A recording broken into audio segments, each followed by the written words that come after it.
Hello दोस्तों, कैसे हैं आप सभी। उम्मीद करता हूं आप सभी अच्छे होंगे। आज हम लोग एसएससी जीडी की इस सीरीज क्रम में सेट नंबर 22 को पढ़ने वाले हैं और इससे पीछे जो आपका मैंने 21 सेट कवर कराया है उन सभी का पीडीएफ टेलीग्राम पे आपको मिल जाएगा और टेलीग्राम चैनल का लिंक इस वीडियो के नीचे डिस्क्रिप्शन में आपको दिया हुआ है। तो चलिए हम लोग शुरुआत करते हैं आज की क्लास के अपने क्वेश्चन आपसे कहता है कि निम्नलिखित में से किस अम्ल को चींटियों के काटने पर शरीर के अंदर इंजेक्ट कर दिया जाता है। इनडायरेक्टली आपसे इतना पूछा गया कि चींटियों का जो डंक होता है लाल चींटी, उसमें कौन सा अम्ल होता है। तो लाल चींटियों के अम्ल में होता है आपका फॉर्मिक अम्ल। कौन सा अम्ल होता है? फॉर्मिक अम्ल होता है। और यहीं पर आप हमें कमेंट करके बताओगे, ध्यान से बताना है, ध्यान रखियो, ठीक है। सबसे प्रबल अम्ल कौन सा होता है? सबसे प्रबल अम्ल कौन सा होता है कमेंट करके बताओगे। वहीं आपको बताना है कि कपड़ों से धब्बों को हटाने के लिए किस अम्ल का प्रयोग किया जाता है। ये दो आप हमें कमेंट करके बताइए। अब देखिए, कुछ जीडी के हिसाब से और भी अम्ल होते हैं जो हमेशा उसमें पूछे जाते हैं। आइए, नींबू, नारंगी और संतरा में सिट्रिक अम्ल होता है। सिरका अचार में एसेटिक अम्ल होता है। दूध में आपका लैक्टिक अम्ल होता है। मक्खन में ब्यूटेरिक अम्ल होता है। इमली और अंगूर में टार्टरिक अम्ल होता है। और लाल चींटी में आपका फार्मिक अम्ल हो ही गया।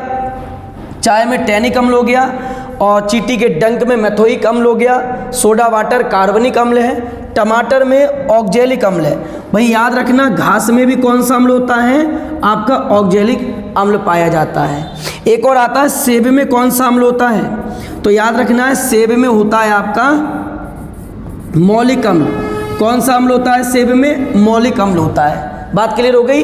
चलिए अगला क्वेश्चन, आइए नेक्स्ट क्वेश्चन कहता है निम्न में से कौन सा एक प्राकृतिक इकोसिस्टम है, पारिस्थितिकी तंत्र है। Is very very important question है। ये सभी क्वेश्चन एसएससी जीडी के प्रीवियस मैंने लिए हैं 2021 के, ठीक है भाई। तो पारिस्थितिकी, सबसे पहला पॉइंट ये समझो, होता क्या है इकोसिस्टम। पारिस्थितिकी होती क्या है? तो ध्यान रखना है, जीव जहाँ सजीव जीव जंतु हों और भौतिक क्रियाकलापों के बीच में एक ऐसा क्षेत्र जहाँ पर सजीव जीव जंतु पाए जाएं और उनका भौतिक क्रियाकलाप के साथ संबंध दर्शाया जा रहा हो, उसे कहते हैं इकोसिस्टम। और इस शब्द की सर्वप्रथम जानकारी किसने दी है? तो एजी टांसले ने सर्वप्रथम इस शब्द के बारे में बताया 1935 में। कब बताया? 1935 में। तो आपका जो पारिस्थितिकी तंत्र होता है दो प्रकार का होता है। एक कृत्रिम होता है जो हम लोग बनाते हैं और एक होता है आपका प्राकृतिक, जो प्राकृतिक रूप से बना हुआ रहता है। तो जैसे बांध, बगीचा, ये सभी क्या है? एक्वेरियम, ये आपके कृत्रिम है सब। इनको हमने और आपने मिलकर बनाया है। जबकि रेगिस्तान, झील, तालाब, ये सभी क्या होते हैं? ये आपके प्राकृतिक इकोसिस्टम होते हैं। बोलो, बात क्लियर हो गई। तो जब भी आपके एग्जाम में क्वेश्चन आ जाए कि प्राकृतिक कौन सा इकोसिस्टम है, तो झील हो गया, तालाब हो गया, रेगिस्तान यानी मरुस्थल है आपका, ये सभी प्राकृतिक होते हैं। और जिनको हम बना रहे हैं, खेत है, एक्वेरियम है, आपका बगीचा है, ये सब के सब कृत्रिम के अंदर शामिल किए जाते हैं। आगे आइए, यहाँ पर कुछ आपको समझने की ज़रूरत है। देखिए यहाँ पर समझो, प्राकृतिक को भी दो भागों में बांटा गया है, एक स्थलीय और एक जलीय।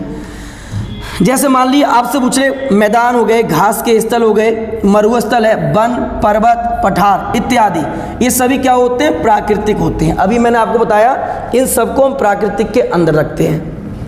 जैसे नदी, झरना, समुद्र, सोता, तालाब, झील, ये सब क्या है? प्राकृतिक इकोसिस्टम है, पारिस्थितिकी तंत्र है।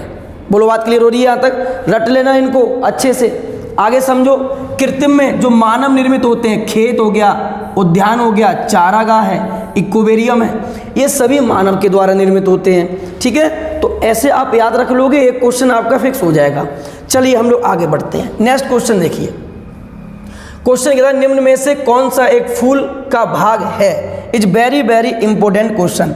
तो इसके लिए आपको पहले यहाँ आना पड़ेगा, ध्यान से समझो, गौर से देखना है। फूल के ये सभी भाग हैं आपके, जैसे परागकोश हो गया, फिलामेंट है, दल है, पेटल बोलते हैं दल को, ठीक है। आपका बाह्यदल पुंज होता है, अंड, ओवरी होती है, अंडाशय, वर्तिका, ये सभी फूल के हिस्से होते हैं। ठीक है, हमने आपको बताया एक फूल का एक स्त्री हिस्सा होता है, उसे हम लोग जायांग कहते हैं, और जो पुरुष हिस्सा होता है उसे हम लोग पुमंग कहते हैं। क्या कहते हैं? पुमंग कहते हैं। तो आपसे पिछले क्वेश्चन में जो पूछा गया था कि कौन सा एक फूल का भाग है, तो फूल का भाग आपके पास कौन सा होगा? स्त्री केसर होगा। कौन सा हो जाएगा? स्त्री केसर। अब आगे आइए, यहाँ पर कुछ समझने वाली बात और है। जैसे आप ये जो देख रहे हैं ये परागकोश है। ये क्या है? परागकोश है। इस परागकोश के अंदर परागकण है। क्या भरे हुए हैं? परागकण। और जब ये परागकण यहाँ से निकलकर वर्तिकाग्र तक पहुँचते हैं, ये क्या है अपने पास? वर्तिकाग्र। परागकोश से परागकण का निकलकर वर्तिकाग्र तक पहुँचने की क्रिया को ही परागण कहा जाता है। बोलो, बात क्लियर होगी? परागण क्या होता है? तो परागकोश से परागकण का निकलकर वर्तिकाग्र तक पहुँचने की क्रिया को ही परागण कहते हैं। बोलो, यहाँ तक बात क्लियर हो गई? चलिए, अब जैसे ये बाह्यदल पुंज है, एग्जाम में क्वेश्चन आएगा कि कली अवस्था में फूल की सुरक्षा कौन करता है? जब फूल कली अवस्था में रहता है उस समय फूल की सुरक्षा कौन करता है? बाह्यदल पुंज करता है। बोलो, बात क्लियर होगी यहाँ तक? चलिए, अब कुछ पॉइंट। और परिपक्व फल का विकास कहाँ से होता है? अंडाशय से। तो एग्जाम में क्वेश्चन पूछा गया था कि परिपक्व फल का विकास कहाँ से होगा? ओवरी से होगा, अंडाशय से होता है। चलिए आगे बढ़िए, नेक्स्ट कुछ आपको और समझने की आवश्यकता है। देखिए, ऐसे क्वेश्चन जो हमेशा पेपर में नहीं पूछे जाते हैं, लेकिन पेपर टफ आने पर इन क्वेश्चनों को आप हमेशा पेपर में देखोगे। तो आपसे पहला क्वेश्चन पूछा गया है, विश्व का सबसे बड़ा फूल कौन सा है? आप सभी जानते हैं रफलेशिया का है। कौन सा है? रफलेशिया। रफलेशिया का है। सबसे छोटा फूल कौन सा है? बोलोफिया का है। बोलोफिया का है। ठीक है, बात क्लियर हो गई? आगे आइए, विश्व का सबसे अधिक सुगंधित फूल कौन सा है? विश्व का सबसे अधिक सुगंधित फूल है पराजिता। पराजिता is very very important question. विश्व का सबसे सुगंधित फूल है पराजिता। बात क्लियर है? आगे आइए, 12 साल में एक बार खिलने वाला फूल कौन सा होता है? पूरे विश्व में ये केवल भारत में ही पाया जाता है, ये इसकी खासियत है। और भारत में केरल राज्य में देखने को मिलता है। कहाँ मिलता है? केरल में। कौन सा फूल है? नील कुरिंजी। नील कुरिंजी। तो 12 साल में एक बार खिलने वाला फूल कौन सा है? नील कुरिंजी फूल है, जो केरल में पाया जाता है पूरे विश्व के अंदर। ठीक है, याद रखना इतने पॉइंट।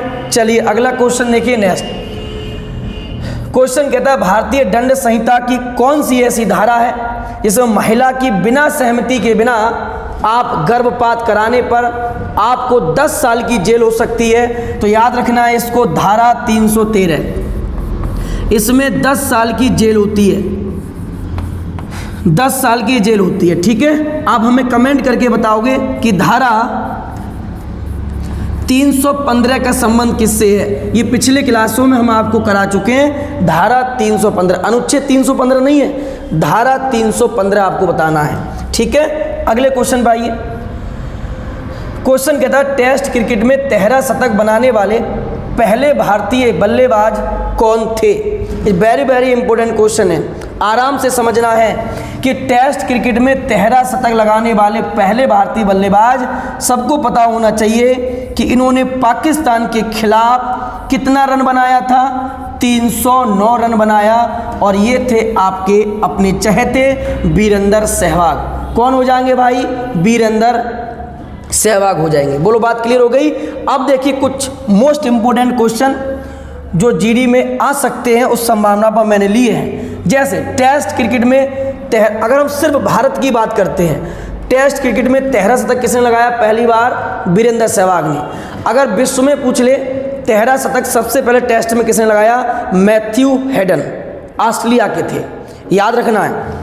आगे आइए, टेस्ट मैच में पहला शतक, अब ये 13 था या पहला शतक है ओनली, किसने लगाया? लाला अमरनाथ ने।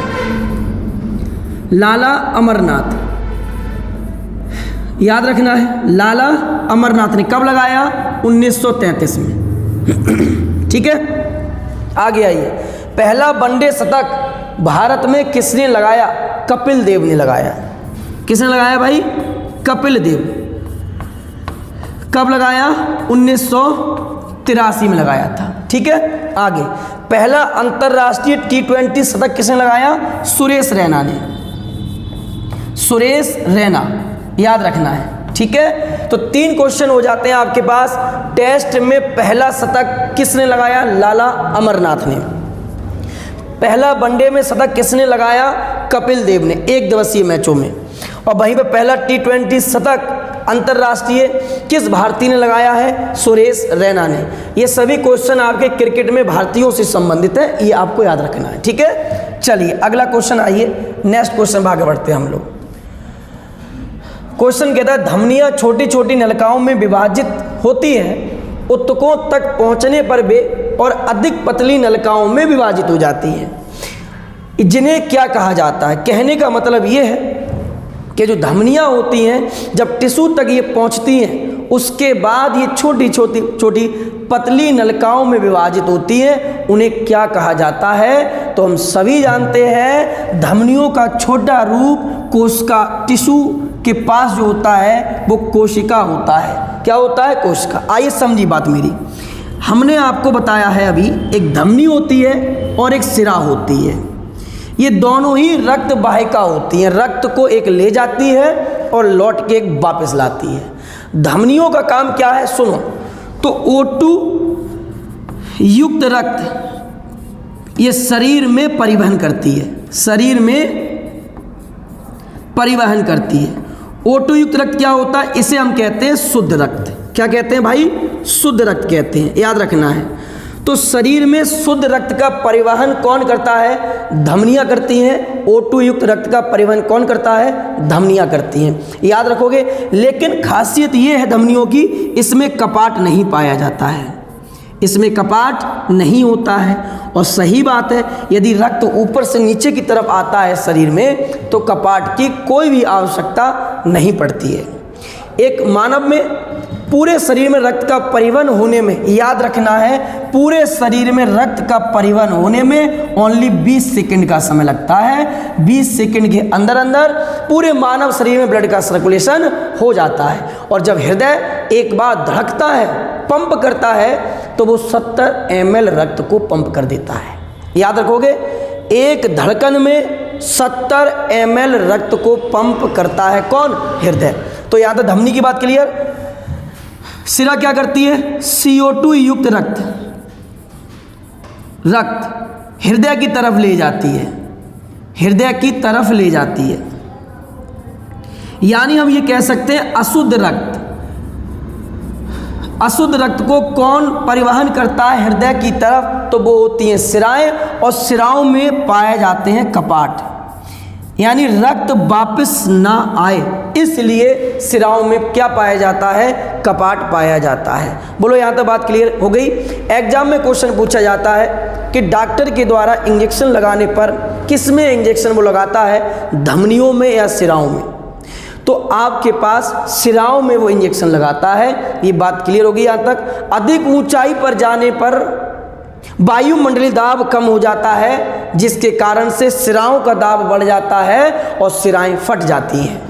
ये भी आपको याद रखना है। तो सिरा और धमनी की बात क्लियर हो गई। अगर हम रक्त की बात करते हैं तो याद रखना है, ये रक्त मैन में 5 से 6 लीटर होता है, वहीं वुमेन में, महिला में 4 से 5 लीटर होता है। महिलाओं में रक्त कम होता है और पुरुष में रक्त ज़्यादा होता है। पुरुष का रक्त महिलाओं की तुलना में गाढ़ा कम होता है, ये भी आपको याद रखना है। रक्त के अध्ययन को क्या कहते हैं? रक्त के अध्ययन को क्या कहते हैं? आप हमें कमेंट करके ज़रा बता दीजिए, तो बड़ा बड़ा आपका कष्ट होगा, है ना। हम आपसे कमेंट कराने के लिए कह रहे हैं तो आपको कष्ट दे रहे हैं, है ना। ये आपको महसूस होता होगा ऐसा, लेकिन कहीं ना कहीं दोस्त उसमें आपका ही फायदा है। ठीक है, तो रक्त के अध्ययन को क्या कहते हैं बताना। चलिए अगला क्वेश्चन आइए। क्वेश्चन कहता है निम्न में से कौन सा ऐसा स्मारक है जो उत्तर प्रदेश में स्थित नहीं है? सभी स्मारक अकबर के द्वारा बनाए गए। मैं किला आपको पीछे करा चुका हूँ, जहांगीर के किला मैं आपको पीछे कवर करा चुका हूँ, शेरशाह सूरी को कवर करा दिया, बाबर हुमायूं को कवर करा दिया। आप पीछे रिवीजन भी करते रहना है दोस्त, ठीक है। तो यह पूछा उत्तर प्रदेश में नहीं है, जहांगीर का मकबरा है लाहौर में। कहाँ स्थित है? लाहौर। और लाहौर कहाँ पड़ता है? पाकिस्तान में, ठीक है। आगे इत्माद उद्दौला का मकबरा कहाँ स्थित है? आगरा में। आगरा में। अकबर का मकबरा कहाँ स्थित है? सिकंदरा में। सिकंदरा में, ठीक है। शेख सलीम चिश्ती का मकबरा कहाँ स्थित है? फतेहपुर सीकरी। फतेहपुर सीकरी में स्थित है शेख सलीम चिश्ती का मकबरा। तो कौन सा मकबरा उत्तर प्रदेश में स्थित नहीं होगा, ये आपसे पूछा गया था। तो आपका आंसर क्या हो जाएगा? जहांगीर का मकबरा हो जाएगा, ठीक है। अकबर के द्वारा दीन ए इलाही धर्म की स्थापना कब की गई? आप हमें कमेंट करके जरूर बताना। अकबर के द्वारा कब हरम दल का शासन किस काल को कहा गया? 1560 से लेकर 1562 का काल, इसको भूलना नहीं है। अकबर ने पहला युद्ध मच्छीवाड़ा में लड़ा था, अपने पिता के साथ लड़ा था, जो 1555 में हुआ था, और जिसमें सूर वंश की समाप्ति कर दी थी। किसने? अकबर के पापा कौन थे? हुमायूं जी थे। और हुमायूं को भारत से शेरशाह सूरी ने खदेड़ दिया था। बिलग्राम एवं कन्नौज का युद्ध जो कब हुआ था? 1540 में हुआ है। चौसा का युद्ध 1539 में हुआ है। अकबर का जन्म 1542 में हुआ है। मच्छीवाड़ा का युद्ध 55 में हुआ है। अकबर के ऊपर बैरम खां का संरक्षण 1556 से 60 तक था। हरमदल का 1560 से 62 था। तीर्थ यात्रा कर समाप्त 1563 में है। जजिया कर समाप्त 1564 में है। इनको याद रखना है, ठीक है। बोलो, बात यहाँ तक क्लियर हो गई? चलिए अब हम लोग आते हैं अगले क्वेश्चन पर। आगे आइए। क्वेश्चन कहता है पूंजीगत वस्तु की टूट फूट के लिए वार्षिक भत्ता क्या कहलाता है? आराम से समझना है। मान लीजिए आप कोई भी एक मशीन लेके आए, कोई भी वस्तु आप लेके आए और आपने 1 साल उसका प्रयोग किया, तो उसमें कहीं ना कहीं घिसावट होगी, टूट फूट होगी, और उसी घिसावट को, उसी टूट फूट के लिए हम एक नाम देते हैं मूल्यह्रास। क्या कहते हैं? मूल्यह्रास कहते हैं। ध्यान समझ में आ गई बात कि मूल्यह्रास क्या होता है? अगर आप कोई वस्तु 20,000 की लेके आए हो और बाद में हम उसको 10,000 में बेच देते हैं, उसके मूल्य में ह्रास हो गया टूट फूट होने के बाद। बात क्लियर हो गई? और इस मूल्यह्रास को जीडीपी में शामिल कर लिया जाता है, आपको याद रखना है। लेकिन एनएनपी में मूल्यह्रास शामिल नहीं होता है। और जीडीपी ग्रॉस डोमेस्टिक प्रोडक्ट के बारे में मैं पीछे आपको समझा चुका हूं, ये आपको पता होना चाहिए, ठीक है। बोलो, बात क्लियर हो गई? अब आराम से कुछ और समझिए। देखो, जीडीपी की अगर हम बात करते हैं तो जीडीपी 2 प्रकार की होती है। कितने प्रकार की होती है प्यारे? 2 प्रकार की। एक होती है नॉमिनल जीडीपी, और एक होती है वास्तविक जीडीपी। और एग्जाम में कई बार ये पूछा गया है, पूछा हुआ ही क्वेश्चन मैं आपको कराता हूँ। ये ध्यान रखना है, एक एक क्वेश्चन पुरानी शिफ्टों पर आधारित मैं करा दूंगा, और उनसे संबंधित जितना डाटा आपको दे सकता हूँ वो भी कवर कराऊंगा। बशर्ते आप कितनी मेहनत करते हैं ये भी आपके ऊपर डिपेंड करता है, ठीक है। तो नॉमिनल जीडीपी क्या होती है? सुनो ध्यान से। नॉमिनल जीडीपी वो होती है जिसमें मुद्रास्फीति शामिल नहीं करते हैं।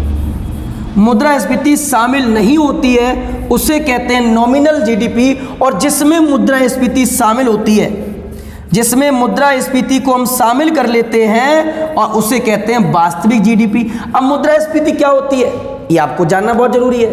तो मुद्रास्फीति, सुनिए ध्यान से, यदि मार्केट के अंदर पैसा बहुत अधिक आ गया, ध्यान सुनना है, तो ऐसी कंडीशन में होगा क्या?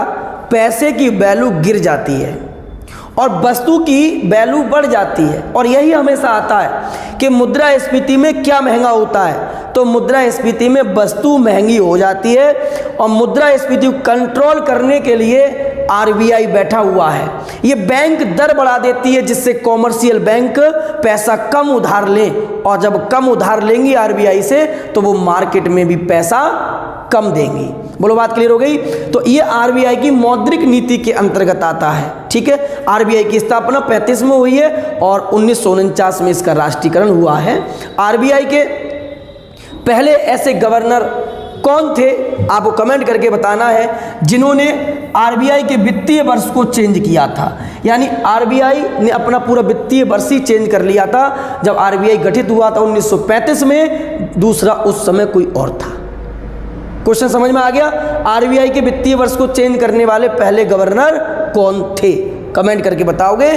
तो बताइए, नॉमिनल जीडीपी क्लियर, वास्तविक जीडीपी क्लियर, मुद्रास्फीति क्लियर, और आपका नॉमिनल क्या होता है ये भी क्लियर हो गया। अब समझिए बात को और, बंद अर्थव्यवस्था क्या होती है। बंद अर्थव्यवस्था एग्जाम में क्वेश्चन आता है कि बंद अर्थव्यवस्था क्या है। तो देखिए, जहां आयात और निर्यात बंद हो, जहां आयात और निर्यात ना हो, ऐसी अर्थव्यवस्था को कहते हैं बंद अर्थव्यवस्था, ठीक है। भारत की अर्थव्यवस्था कैसी है, एक मिश्रित अर्थव्यवस्था है, ये भी आपको याद रखना है। तो अब आगे बढ़ा जाए, चलिए अगला क्वेश्चन देखिए। क्वेश्चन कहता है, निम्न में से कौन सी सिक्किम राज्य की एक पारंपरिक नृत्य शैली है। अभी क्लियर हो जाएगा। तो देखिए, मखोटा है अरुणाचल प्रदेश की, मखोटा कहाँ की है, अरुणाचल प्रदेश की है, ठीक है भाई।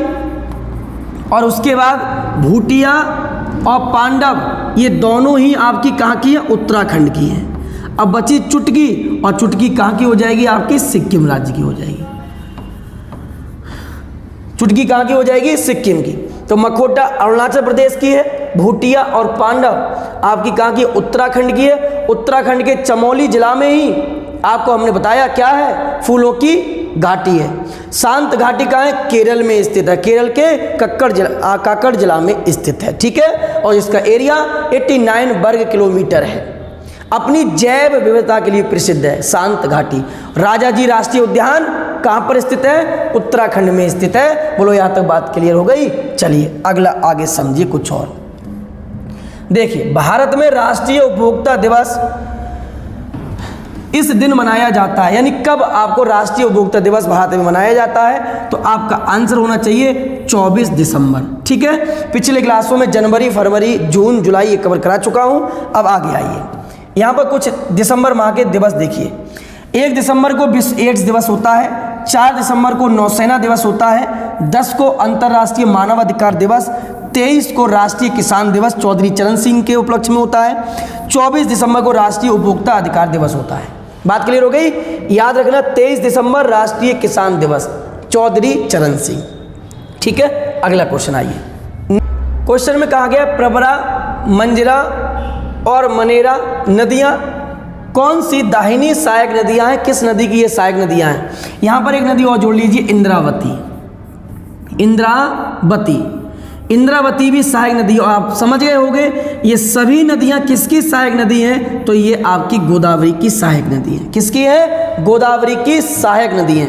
अगर एग्जाम में पूछा जाए इसका उद्गम स्थल क्या है, तो गोदावरी का उद्गम स्थल है त्र्यंबक पठार, त्र्यंबक पहाड़ी।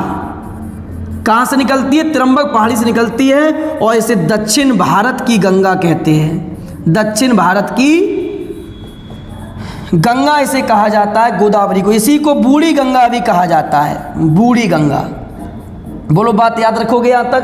कृष्णा नदी के बारे में कल के ही क्लास में मैंने पढ़ाया था। कृष्णा नदी का उद्गम स्थल आप हमें कमेंट करके बताओगे क्या होता है। आगे आइए, नर्मदा नदी देखिए। नर्मदा नदी का उद्गम स्थल क्या है, अमरकंटक है। क्या है, अमरकंटक। और अमरकंटक कहाँ स्थित है, एमपी में स्थित है, ठीक है। अच्छा, एक और क्वेश्चन रखोगे, नर्मदा नदी पश्चिम की ओर बहती है। पश्चिम की ओर बहने वाली सबसे लंबी नदी है कौन सी, नर्मदा नदी है। बोलो बात क्लियर होगी यहाँ तक। चलिए, तो नर्मदा नदी का उद्गम स्थल क्या है, अमरकंटक है, पश्चिम की ओर बहती है। इसकी सहायक नदियाँ भी आप याद रखना है। सहायक नदियाँ इसकी क्या है, शेर, हिरन और तवा नर्मदा की सहायक नदियां हैं। अब आते हैं कावेरी का। तो कावेरी का उद्गम स्थल है ब्रह्मगिरी, ब्रह्मगिरी। और ये कहाँ पड़ता है आपका, ब्रह्मगिरी स्थित है कर्नाटक में, ठीक है। कावेरी प्रायद्वीपीय भारत की एकमात्र नदी है जो सदाबहार नदी है, ठीक है। सदाबहार नदी प्रायद्वीपीय भारत की कौन सी है? कावेरी है। और कावेरी को दक्षिण की गंगा कहा जाता है। याद रखोगे, दक्षिण की गंगा। दक्षिण की गंगा किसे कहते हैं? कावेरी को कहते हैं। और इसकी सहायक नदियां भी आप याद रखना। कावेरी की सहायक नदियां कौन कौन सी हैं? तो ध्यान रखना, अमरावती। अमरावती इसकी मुख्य सहायक नदी है, किसकी? कावेरी की। याद रखोगे इतना क्वेश्चन, हेमावती, अमरावती सब किसकी हैं? कावेरी की सहायक नदी है। तो कृष्णा का उद्गम स्थल कमेंट करोगे, गोदावरी का हो गया त्र्यंबक पहाड़ी, ठीक है, नासिक हो गया, नर्मदा का हो गया अमरकंटक एमपी, कावेरी का क्या हो गया आपका? ब्रह्मगिरी कर्नाटक। याद रखना इतना पॉइंट। शेर, हिरण, तवा नर्मदा की सहायक नदियां हैं। और नर्मदा नदी प्रायद्वीपीय भारत की नदी है जो पश्चिम की ओर बहती है। और पश्चिम की ओर जब बहेगी तो ये कहाँ जाके गिरेगी? अरब सागर में गिरेगी। ठीक है भाई, ठीक है। अगला क्वेश्चन देखिए, नेक्स्ट आगे आइए। क्वेश्चन कहता है किस वर्ष नेपाल के राजतंत्र को समाप्त करते हुए वहाँ पर लोकतंत्र के रूप स्थापित किया गया था? लोकतंत्र मतलब जहाँ पर संविधान लागू हो गया था, ठीक है। तो वो कब हुआ है? तो नेपाल में ये हुआ है 2008। अब यहीं पर हम आपसे कुछ पूछना चाहते हैं कि नेपाल के साथ कौन सा ऐसा भारतीय राज्य है जो सबसे लंबी सीमा बनाता है? ये क्वेश्चन पिछली बार जीडीपी ने पूछा था कि नेपाल के साथ सबसे लंबी सीमा कौन सा भारतीय राज्य बनाता है। आप कमेंट करके हमें बताओगे, ठीक है। चलिए अगला क्वेश्चन आइए। क्वेश्चन कहता है स्टैच्यू ऑफ यूनिटी स्थित है। तो सबसे पहले आपको पता होना चाहिए कि स्टैच्यू ऑफ यूनिटी है क्या, ठीक है। तो स्टैच्यू ऑफ यूनिटी है क्या? सरदार वल्लभ भाई पटेल की मूर्ति है। सरदार वल्लभ भाई पटेल की ये मूर्ति है। याद रखना है ये कहाँ स्थित है? गुजरात के नर्मदा जिले में।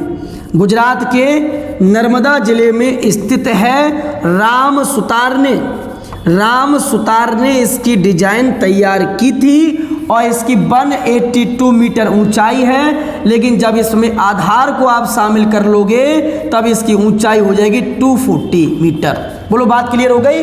आधार सहित ऊंचाई 240 है, लेकिन नॉर्मल ऊंचाई इसकी 182 है, ठीक है। डिजाइन राम सुतार ने करी है, गुजरात के नर्मदा जिले में केवड़िया के पास स्थित है। तो आपका आंसर हो जाएगा Kevadia is right one answer, ठीक है। आगे समझो कुछ बात और। देखिए ये आप देख रहे होंगे इमेज में सरदार वल्लभ भाई पटेल की, कब इसका उद्घाटन हुआ है? ये वेरी इंपॉर्टेंट क्वेश्चन है। तो 31 अक्टूबर 2018 में श्री नरेंद्र मोदी जी के द्वारा इसका उद्घाटन किया गया।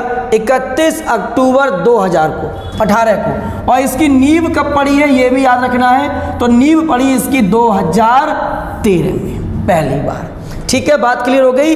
चलिए अगला क्वेश्चन आइए नेक्स्ट। यहां पर समझो, स्टैच्यू ऑफ यूनिटी आपकी कवर मैंने करा दी है। स्टैच्यू ऑफ इक्वलिटी क्या है? एग्जाम में ये भी आ सकता है कि स्टैच्यू ऑफ इक्वलिटी क्या है। तो स्टैच्यू ऑफ इक्वलिटी है रामानुजाचार्य की प्रतिमा है। रामानुजाचार्य कहाँ पर स्थित है? हैदराबाद में, हैदराबाद, ठीक है। याद रखना अगर पूछे स्टैच्यू ऑफ नॉलेज किसकी प्रतिमा है तो बाबा साहेब डॉक्टर भीमराव अंबेडकर जी की स्टैच्यू ऑफ नॉलेज अंबेडकर की प्रतिमा है। बोलो यहाँ तक बात क्लियर हो गई। और ये आपकी महाराष्ट्र के लातूर में है। कहाँ स्थित है? महाराष्ट्र के लातूर जिला में स्थित है। याद रखोगे। तो statue of unity Sardar Vallabh भाई Patel, statue of equality Ramanujacharya Hyderabad में है, statue of knowledge doctor Bhimrao Ambedkar Maharashtra के लातूर में है। 70 फीट ऊंची है, ठीक है। चलिए अगला क्वेश्चन देखिए। क्वेश्चन कहता है हमारे सौर मंडल के बाहर निम्नलिखित में से ऐसा कौन सा ग्रह है जो आमतौर पर हमारी आकाशगंगा में किसी अन्य की परिक्रमा करता है? सीधी सी बात है, जो बाह्य ग्रह होते हैं आकाशगंगा में ही आते हैं। ग्रहों को दो भागों में बांटा गया है, आंतरिक ग्रह और बाह्य ग्रह जो सूर्य के चारों तरफ घूम रहे होते हैं, तो आप याद रखना है एक्सोप्लैनेट होते हैं। कौन सा होता है? एक्सोप्लैनेट, यानी बाह्य ग्रह होते हैं। ठीक है, चलिए आगे आइए, नेक्स्ट क्वेश्चन देखिए। खुल्लम लोक नृत्य किस भारतीय राज्य से संबंधित है? ये ऐसे नृत्य इस बार जीडी ने पूछे थे जो बहुत अलग थे, लेकिन इस बार मैं भी आपको पूरी सीरीज में एक ऐसे नृत्य पढ़ाऊंगा जो आपके इस बार पेपर में एक भी नृत्य बाहर नहीं जाएगा। ठीक है, तो खुल्लम नृत्य कहाँ का है? तो याद रखना खुल्लम नृत्य है मिजोरम का। अब देखो याद रखना कुछ पॉइंट आगे, यहाँ आइए।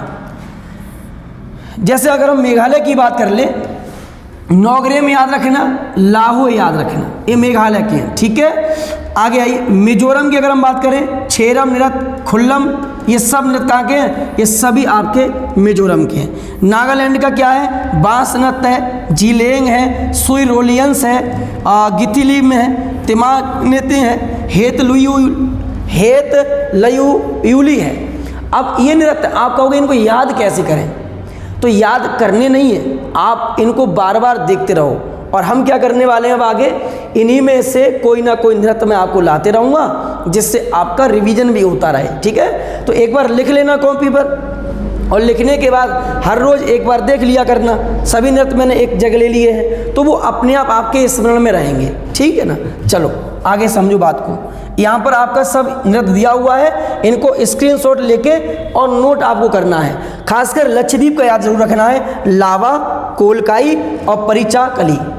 कहाँ है आपका ये सब? लक्षद्वीप का है। ठीक है, चलिए अगला क्वेश्चन। एशियन गेम्स में पहली बार फुटबॉल का स्वर्ण पदक किस वर्ष भारत ने जीता था? तो जिस वर्ष एशियन गेम्स की शुरुआत हुई है, कब हुई है? 1951 में। कहाँ हुई थी? नई दिल्ली में इसकी शुरुआत हुई थी एशियन गेम्स की, और इसी में भारत ने फुटबॉल में अपना स्वर्ण पदक जीता है, आपको याद रखना है। ठीक है, दूसरी बार कब हुए थे? 1982 में। कहाँ हुए थे? ये भी नई दिल्ली में एशियन गेम्स का आयोजन हुआ था। ठीक है, 1954 में क्या हुआ है?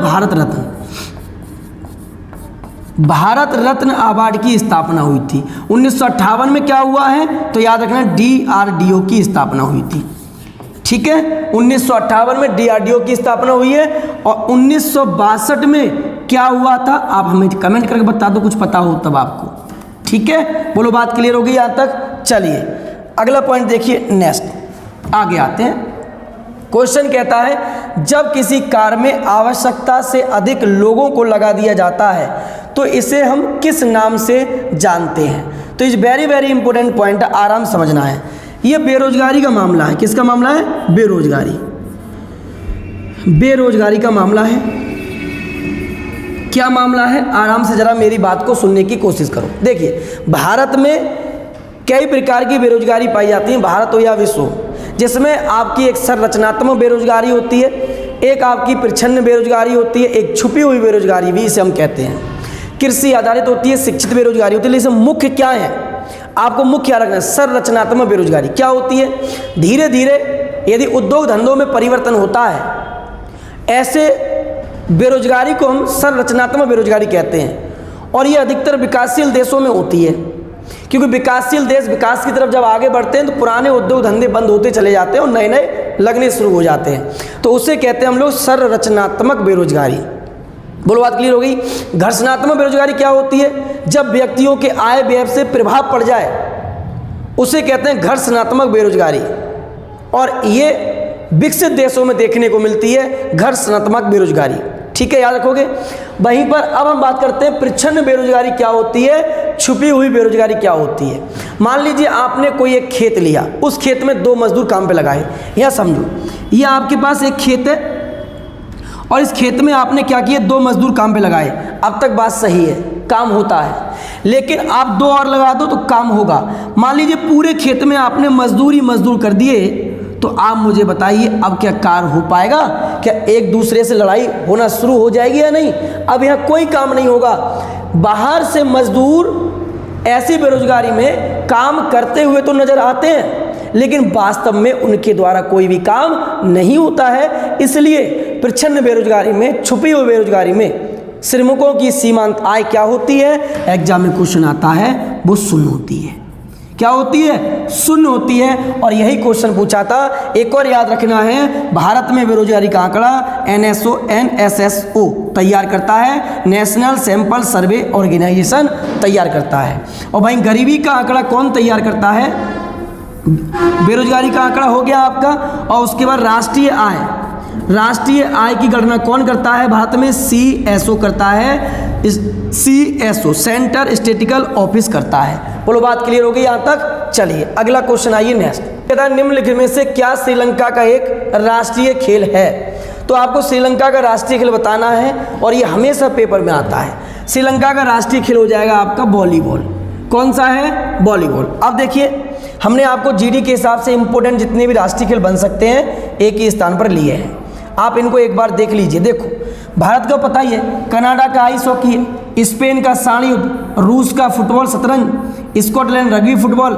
रग्बी फुटबॉल में सर्वाधिक खिलाड़ी होते हैं। इंग्लैंड में क्रिकेट, जापान में judo, Australia cricket, Pakistan hockey, Malaysia badminton, चीन table tennis, Indonesia badminton, Bhutan तीरंदाजी, ब्राज़ील फुटबॉल, फ्रांस फुटबॉल। और आपको पता होना चाहिए कि अब नेपाल का एक राष्ट्रीय खेल नया बन गया है। पहले गिल्ली डंडा था, आप कमेंट करके बताओगे अब वो राष्ट्रीय खेल नया क्या है। बोलो यहाँ तक बात क्लियर हो गई? चलिए तो रखते हैं अपना क्लास आज यहीं तक और मिलते हैं आपसे अब नेक्स्ट क्लास में। तब तक के लिए थैंक यू, धन्यवाद।